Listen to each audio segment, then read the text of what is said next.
the affair. Now, we all talked about this in previews last week, and I know Luke and I have watched this previously, and Matt, you were going to be watching it as well, weren't you?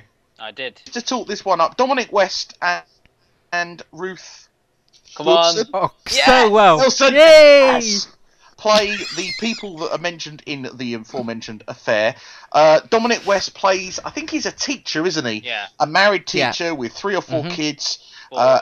4 kids, and they're on holiday in upstate New York from their New York apartment. He's just written his first novel, hasn't he? That's it, yes, he's a novelist. And they're going up to stay with his wife's father, who plays a successful writer, and always looks down on Dominic West's character.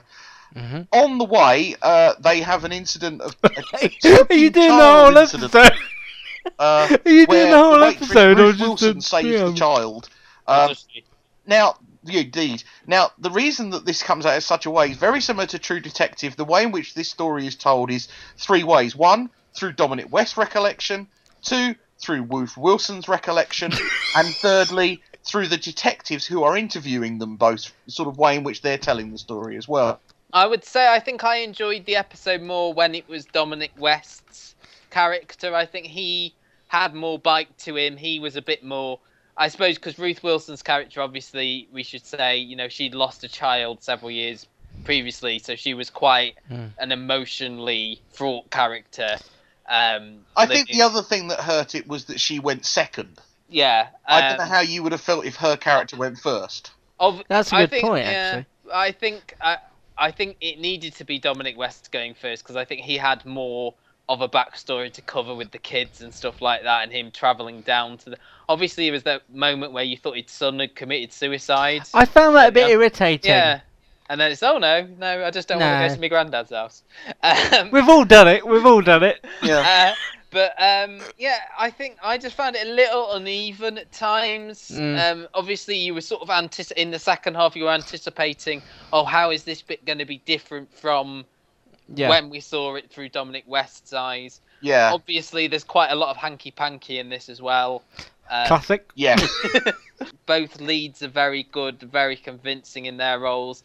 Had it not been sort of going on till about 11:15 last night, I would have stayed and watched both of the episodes of the double bill. Yeah, I must admit, I've saved the second episode. I watched the first episode again live, but I've saved the second episode for... Well, not live. As it was on, sorry, you know what I mean. As it was being filmed, Gary was in the corner going, oh, there's a lot of hanky-panky in this. Especially in that scene in the outdoor shower. I think we're supposed to believe that this is several years in the future that they're narrating this story. Yes. So it's interesting to see why they're being interviewed by the police, and also where this is going to lead sort of along the road. And I read recently that the showrunner has said that it is sort of a 4-season story. You know, he's got the whole thing planned out. So that's refreshing to hear that they've got a plan for it. Yeah. Well, then so did Lost. So let's just not worry. Well, Lost did about after 3 seasons. They were like, right, we've got to end this at some point.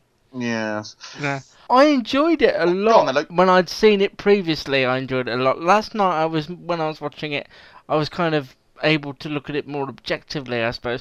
The kid faking suicide or whatever you want to term that was a little bit odd and a little bit... It was like one way, because it was played as the cop was interviewing him. And you'd feel very out of place. It was almost like a bit of a dead end, like a swerve, red herring sort of thing, where you were like...